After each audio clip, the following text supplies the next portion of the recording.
Welcome back to MMA Oddsbreaker. I'm Frank Trigg. This week we're talking to the promoter extraordinaire, Mick, down there at Legacy Fighting Championships. Mick, I've been interviewing a couple of your guys because you have some back-to-back shows coming up, and a couple of them were like, thank God Mick and Colin, are around because the fights fell apart, but not for the normal fights falling apart. It's not a guy getting hurt, a guy getting in a car accident, a guy getting arrested, a guy get called up. It's like minor league baseball. A guy gets called up to the UFC and you let him go, but now your card is screwed. Yeah. How often is that happening? Because we're only getting rumors and and sets of. We don't really know. Is that something now that's been happening a lot, or is it just the last couple of cards that's really got hit a little bit more so than normal? We've sent a lot of people there. There's no doubt about it. There's been a whole lot of our fighters that have gone there. I'd say in the past 2 years, but. Generally, what's happened in the past is we'll have a fight card or whatever. People will be showcased. They'll do well in the rankings. They'll move up the rankings, and then they get noticed. And then a little while afterwards, before their next fight, they'll get picked up. So that's kind of been the way it's been going. These past 2 fight cards, though, they've been taken off of our fight card, so it makes it a much more difficult type situation for sure. Well, the good news is that, it's the unofficial, between you and the RFA, you guys are basically the unofficial minor leagues for the UFC because there's so many guys that are coming directly out from Legacy directly to the UFC. Are you getting phone calls now from guys you never expect to get phone calls from before to start trying to fight for your promotion, knowing that the UFC might be able to pick them up? Absolutely. I mean, it benefits us unbelievably from that standpoint. It's really sorry, Frank, I got kids. No, Mick's a typical Catholic Australian. He's got 17 kids from the ages of 112 all the way down to 6. Yes, and I'm trying to wave her out here right now. See what happens? Oh my goodness, look at this. Are you FaceTiming? Yeah, okay. She's right into it. Like she jumps right into it, and that's. This is I got to be honest. There is not a fighter. Okay, we're going. There's not a fighter. There's not a fighter that has kids that they don't end up in the actual interview. Trust me, because my kids are always My kids are always sitting right off the corner, just sitting there looking, like they're just trying to poke their head in and not get caught. It happens all the time. It's a common occurrence. This is great. He's a poop face. Oh, so the guy that writes the checks, the guy that pays for the beer, has no hope in his own home. Hi, little boy, Jake. Hi. Go. Okay, we're out. No, we're out. This is work. This is how it goes, though. This is how the daily grind goes. That your kids are going to be a part of it. Your kids are always around, and that's one of the reasons why I chose to do what I do, because I can spend more time with them than working a 9 to 5. Yeah. You get to spend a lot of time with your kids, but not as much as you would think because of trying to run the printing plus trying to run your promotion. It's got to absorb all your time. Oh, it's unbelievable. Yeah. I mean, fortunately, I do these next couple of events, I'm going to be bringing them with me. So I can't take it. They get really upset. So it's tough. But you've done so much traveling yourself. I mean, it's rough. It's you got to have a good support staff, not only with your wife, be able to help you out and get you through everything, but also through the support group you have working with you. How important is it to have? Because now, when I hit you guys up for info for your fighters, it's Colin responding back to me before. I mean, he's just the ring announcer. He's just a ring announcer. But he's actually, he's embedded in the promotion as well. What is his official title besides ring announcer? He actually is our matchmaker. So Colin does all. That's why a lot of times I'll refer to Colin to give you that info because he's dealing with them directly. And so I may not have it immediately. So I'll end up going through him and waiting for him to pass it on to you. It used to be different. I used to do all of the matchmaking. And then in the past, it's gotten so busy, honestly, Frank. It's been so nuts, especially in the past year, I'd say, is where it's really blown up. And in terms of how busy we are and putting on a number of events we're doing. So he's had to step in. You did put on a lot more events. I have seen, the roster coming up and your future events. Was that something that happened that you wanted to do? Was it something that you got a little bit of pressure from Access TV to put on more events? No, actually, they asked me. They asked me, is this something you would like to do? And I said, that's exactly what our goal is. I don't know that I would ever want to do anything like, actually, I can tell you, I do not ever want to do anything like the UFC or even Bellator. I mean, they're doing a lot of shows, and I would never be home. I can't even imagine living that way. It'd be a nightmare. this is good. This is a good amount. We want to find the best 10 to 12 events. Of course, a few of them are at home anyway, but the best 10 to 12 events, the best locations, and just maximize those locations. So that's our goal. Financially, do you have any partners or legacies, or it's just you? No, it's just me. It's my wife and I. You started with your own personal credit card, your own personal money, and just went from nothing to essentially the minor leagues for the UFC. How long was that trek? When we first started, it was in a bar at a college station. So it was actually support. It was a promotion tool, really, for our newspaper. My wife and I own a newspaper there called Maroon Weekly. So we did it at Hurricane Harry's. I had invited someone to do it for me, but they declined. And so I just said, okay, I'll do it myself. And started with a $10,000 bonus check. And and there you go. And then did our first one at a bar. But we had all of the advertising for free. Everything was for free. The venue was for free. Advertising was free. The cage and other things weren't. So there, of course, was still cost. And it was pro. Our first main event fighter was Anthony Njokwani. So that was a sign of things to come. We got pretty lucky. Yeah, he's fighting this weekend here in the UFC. So it's like you started from the very beginning with guys who are eventually going to make it to the big show. And that's not a bad deal. Now it was lucky. It was at a smoky bar. He just wanted to keep busy. I was dealing with Saxon. So Saxon has no problems at all with the smoky bar. He's probably smoking. Yeah, so, in the bar, yeah. I bet he was. Yeah. So, when he, getting him involved, and he was one of the first. A lot of the guys dropped out and stuff. A lot of the fighters were snobby about it. We were called the Lone Star Beatdown. So I guess they weren't snobby about it, but I guess they'd been burnt a lot. So it's like, who are these new guys? We're gonna blow them off, not show up to things, just pull off the card or something. But it was a nightmare. But of course, we've gone from there to here, and things are good. Has the pressure increased on you, knowing now that every single time you throw an event, that Joe Silva, Sean Shelby, Dana White, Lorenzo Fertitta are all going to be watching your event? Does that add pressure to you as the promoter? No, not at all. It doesn't at all. I think we have a well-oiled machine going. You talked about support staff before. Our support staff's amazing. I mean, we've got some really good people that love the company and that we get along well with, and it's like a mini family. It's really, really cool.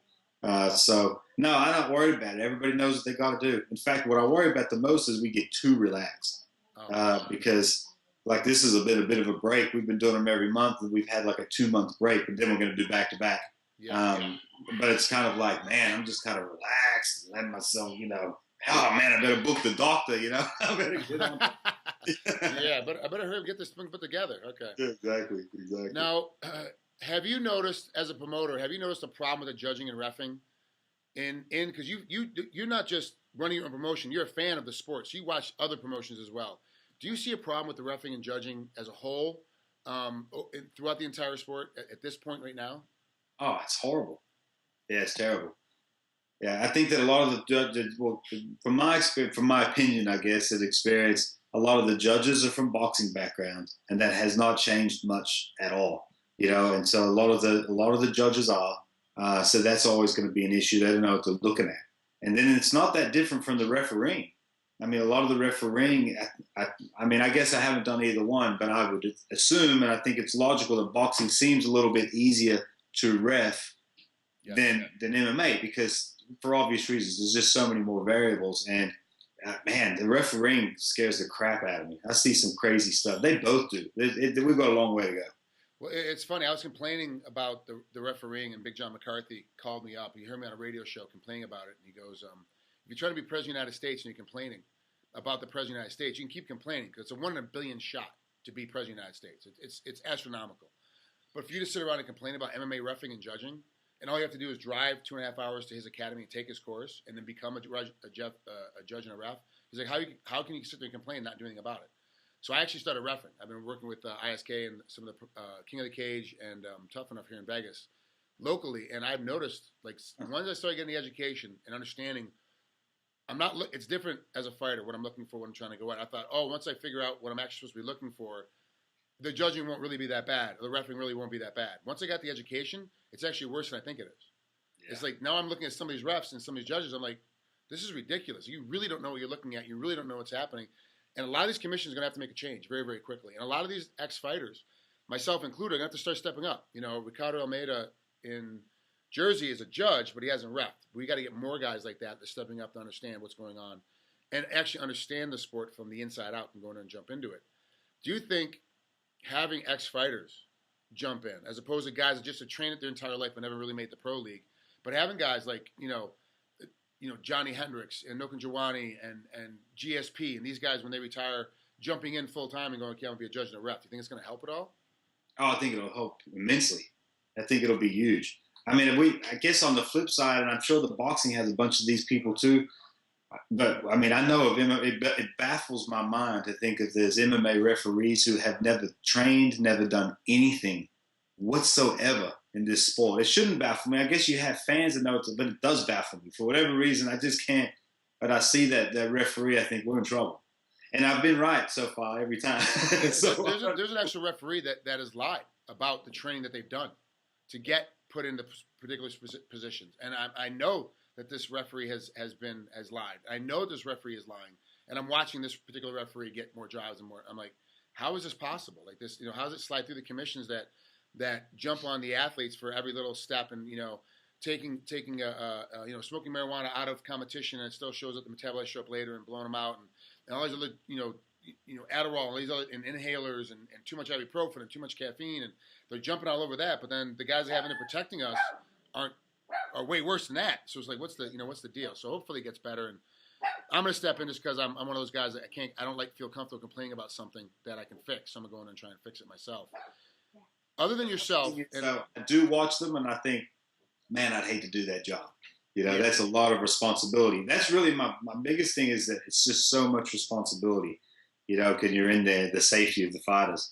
And so, yeah, I guess that kind of supports my argument and goes against it. You need to really think about what you're doing here. It's very, very important. It's a super difficult job, and you really have to be out of the way and give complete control away to the fighters and let them battle till you see something that actually needs you to step up and take control over entirely, which is why a lot of cops are referees and judges, because especially in the refereeing, a lot of cops have jumped into refereeing because it's that mentality of just sitting around doing nothing and then going 60 miles an hour once you get a call. It's the same thing that happens in refereeing. You're kind of just controlling a little bit. You start it, you stop it, you break it, no big deal. But all of a sudden when there's a tap out coming, a guy's got his arm completely locked out or his knee locked out, you got to jump in and take over. Like, you legitimately have to take over, and it's tough to do.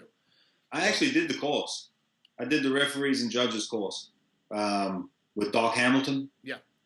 And so, yeah, there you go. It isn't easy. You're right. No, it's tough as hell. So one last question, Mike, before I get you out of here. Sure. Besides yourself and besides Dana White, are there any other promoters that you look up to and you're like, okay, I'm glad that kid that I kind of, from my neighborhood, he's kind of training, that kid went over there to go with that promotion because I like that promoter? Is there anybody else out there? No, I don't think so.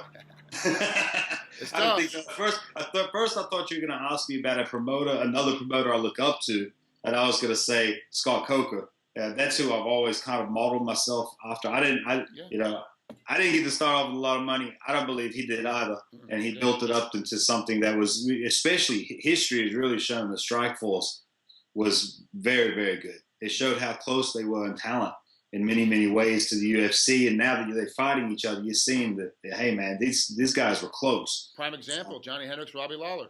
Lawler comes over, and he's like, look, he's a Strike Force guy. Turn up. Exactly. And he's the best guy in the weight class now behind Johnny, no matter what happens. Like, he's the next guy. Absolutely. So, I mean, so you get to see that in Scott Coker, started from basically nothing. I mean, obviously did for a very long time in kickboxing and so forth, but outside of the UFC now, we really we have out clauses that allow the fighters to go to the UFC. And basically my standpoint on that is to not allow them to be able to make that much more money and to have that opportunity to make that much more money, even more so. It's unethical. I can't. They have a small window of opportunity to go out there and make some money. For me to hold them back because, I mean, why? Because of what? What am I holding on to? I mean, it just wouldn't be right. So we let them go. But the other promotions, I don't feel like offer any better of an opportunity than us.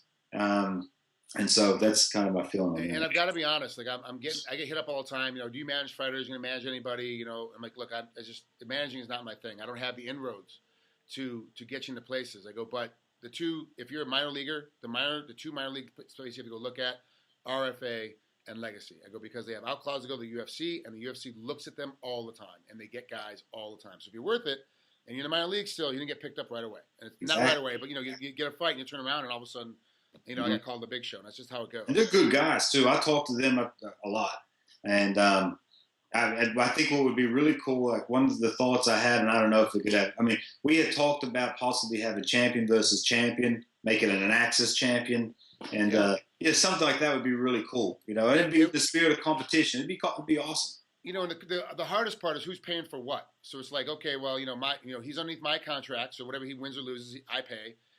Whatever he wins or loses, he pays, and everything else, besides the actual purses for everybody, everything else gets split down the middle.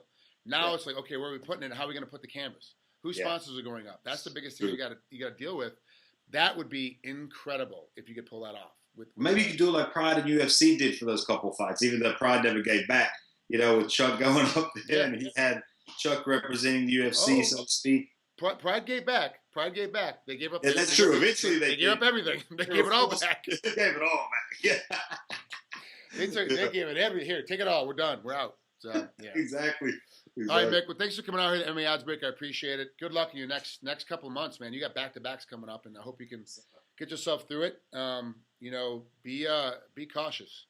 Be careful, because it comes up quick. It comes up fast. If you don't, as a promoter, if you don't pay attention, next thing you know, it's tomorrow. And you don't know how the hell am I doing weigh-ins? I forgot. It's always the next one. Yeah. Exactly. All right, Mick. We'll talk to you soon, bud. Appreciate it, Frank. Thank you. Talk to you later.